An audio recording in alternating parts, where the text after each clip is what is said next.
Nginethemba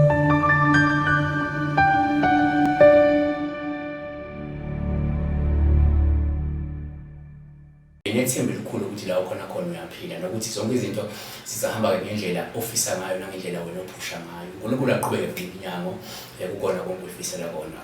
Ngqo sibheka amaphupho, ngiyethemba ukuthi nawe uzophenduleka uma sikhuluma ngalawa. Asikhulume ngomuntu osuke ephupha la ebona umkhonto wenkosi noma umkhonto wengonyama ongenzekisi inkosi esuke isadla nhlavana noma ngeyakhothama. Lolu-ke kuyaba uphawu oluhle nolusha amandla nolusho ukukhalipha nolusho ukuqondisa nolusho udumo. Yabo? Kanti futhi kungaba uphawu olubi nolubika ulaka nembubhiso engahle yehlele wena noma kodwa yehlele abantu abaningi uma ukuthi ukubona kwakho lo mkhonto kukwethusile noma kukushayise olukhulu uvalo. Kodwa-ke uma uphupha ubona amafu amhlophe nathule emahle, uphawu oluhle ongabika la ukuthula okuthile empilweni, lungaphinde libike injabulo, kanti futhi lingabika ukwembathwa yisithunywa kwabanye. Uma uphupha kamafu amhlophe kuyenzeka kube uphawu futhi la olubika ukukhanyiseleka, ukwembuleleka noma ubukhona bukaNkulunkulu. Kepha futhi kungaba uphawu olubi uma ukuthi kade uphupha lamafu ngendlela embi, angabiki imimoya emibi, abike amademoni asuke khona leso sikhathi ulele. Kanti futhi uma uphupha kubona umuntu ohamba ngehlala esinamasondo noma umuntu ephupha wena ohamba ngehlala esinamasondo noma wena uziphupha uhamba ngehlala esinamasondo, kuvamile ukuthi ube uphawu olusho ukukhuthiwe, mhlawumbe kukhona ukukhubazeka obhekene nako, ongaba isemoyeni noma ngokukamoya onakho. Futhi kungaphinde kusho ukuncika kakhulu kubantu ukuze wena ube ne-progress noma ukwazi ukwenza izinto ezithile empilweni.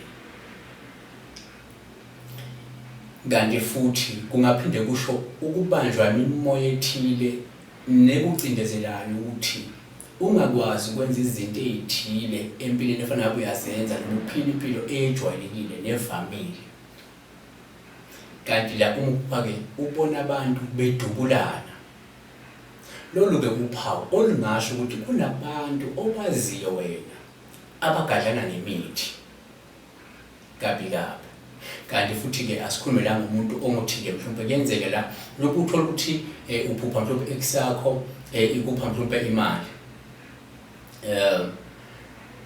Lolu uphawu olungaba luhle olungabika futhi ukuthi loyo muntu loyo owahlukane naye akanalo iqhubu akubambele lona, ikakhulukazi uma kuwukuthi lowo muntu ekusakho umuntu omaziyo